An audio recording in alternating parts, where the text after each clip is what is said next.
बास काम ऐसे हैं जिनको करने की वजह से रसूलुल्लाह सल्लल्लाहु अलैहि वसल्लम ने फरमाया हज और उम्रे का सवाब अता फरमाएंगे अल्लाह।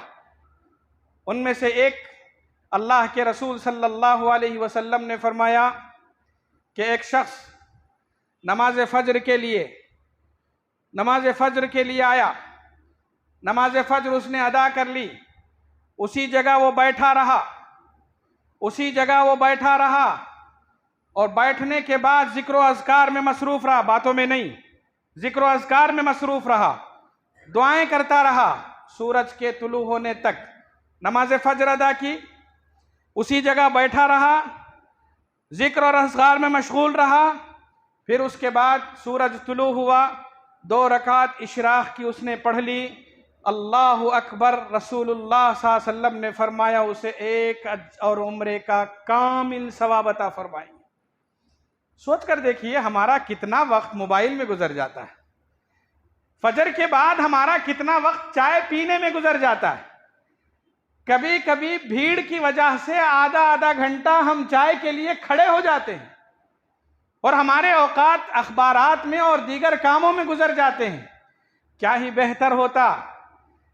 बेहतर होता कि हम नमाज फज्र के बाद वहीं बैठे रहें, उसके बाद जिक्र अज़कार करते रहें, फिर नमाज इशराक़ के बाद हम जाएं, अल्लाह ताला हमें हज और उम्रे का कामिल सवाब अता फरमाएंगे। इससे बड़ी बात और इससे ज़्यादा खुशनसीबी की बात और क्या हो सकती है। अल्लाह ताला ने, रसूलुल्लाह सल्लल्लाहु अलैहि वसल्लम ने फरमाया जहन्नम की आग उस शख्स पर हराम है जिसने नमाज फज्र अदा करी। हम समझते हैं ये क्या फजीलतें बयान की जा रही हैं। कभी हमने आग का तसव्वुर किया, कभी हमने गर्मी का तसव्वुर किया। आप थोड़ी देर आग के पास खड़े हो जाइए, तसव्वुर करके देखें हम खड़ सकते हैं या नहीं। गर्मी का तसव्वुर करके देखिए, मामूली गर्मी हम बर्दाश्त नहीं कर सकते, धूप में थोड़ी देर चल नहीं सकते, शिद्दत और तमाजुत हम बर्दाश्त नहीं कर सकते। जहन्नम की आग, कुरान करीम ने फरमाया कुल नारु जहन्नम अशद्दु हर्रा।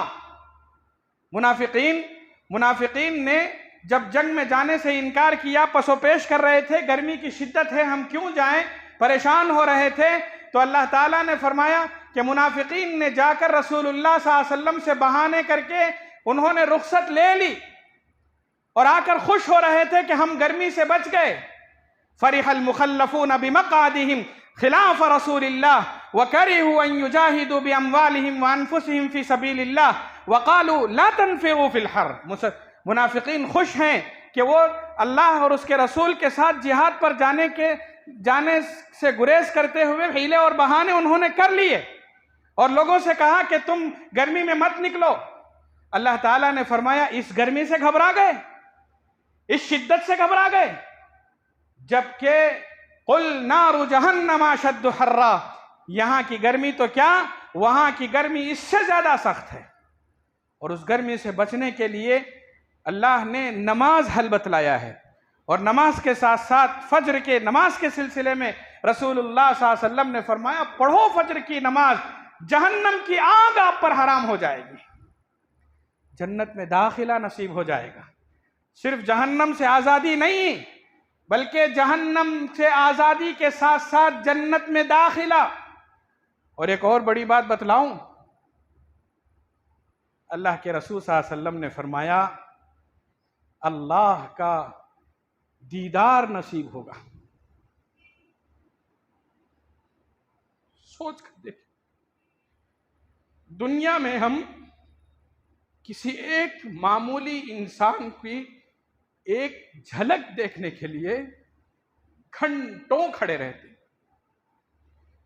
चाहे वो दुनियादार किसी भी हैसियत का हो, वह सियासतदान हो, फिल्मकार हो, मौसीकीकार हो, गाने बजाने वाला हो, खेल के मैदान का माहिर हो, किसी और मैदान का फनकार हो।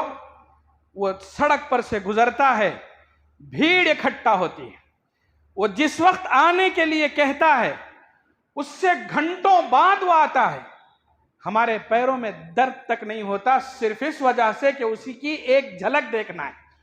और अगर गलती से चलते चलते उसकी नजर हम पर पड़ गई, हम तो अपने आप को खुशनसीब तस्वुर करने लगते हैं। उसने मुझे देखा, और अगर उसने देखकर मुस्कुरा दिया, हम तो जमीन पर पैर ही नहीं टिकाते।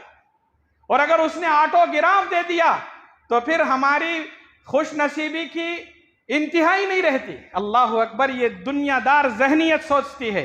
रसूलुल्लाह सल्लल्लाहु अलैहि वसल्लम ने फरमाया, नमाज फज्र अदा कर लो, अल्लाह का दीदार नसीब होगा। तसव्वुर करके देखें, थोड़ी देर के लिए गौर करके देखें, क्या बात बतलाई जा रही, क्या बात बतलाई जा रही।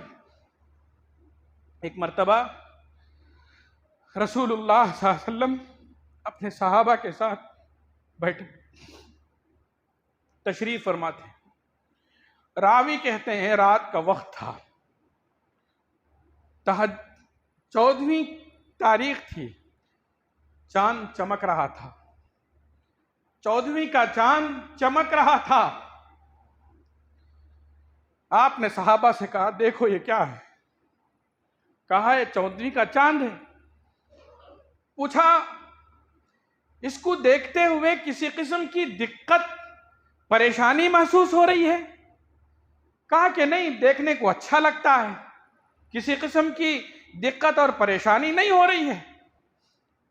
रसूलुल्लाह सल्लल्लाहु अलैहि वसल्लम ने फरमाया, एक दिन आने वाला है, एक दिन आने वाला है कि तुम जैसे आज चांद को बगैर किसी तकलीफ के देख रहे हो, वैसे ही एक दिन तुम अल्लाह को देखोगे,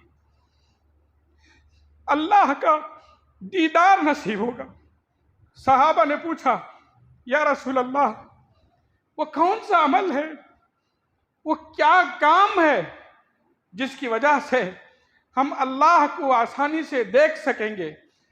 आप अलैहिस्सलातु वस्सलाम ने फरमाया, सूरज के तुलू होने से पहले और सूरज के गुरूब होने से पहले की नमाज अदा कर लो।